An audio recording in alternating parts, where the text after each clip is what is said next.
முள்ளோடுதான் இருந்தாலும் மலர் தேர்ந்தான் என்றும் கசந்ததில்லை.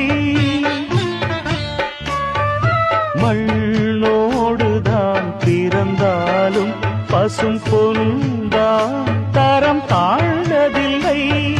விழுந்தால் மீண்டும் எழ வேண்டும், வீணே எதற்கு அழ வேண்டும். நல்லதொரு நேரம் நாளை வந்து சேரும், கலங்கிடும் திருமகள் முகம் மலரும்.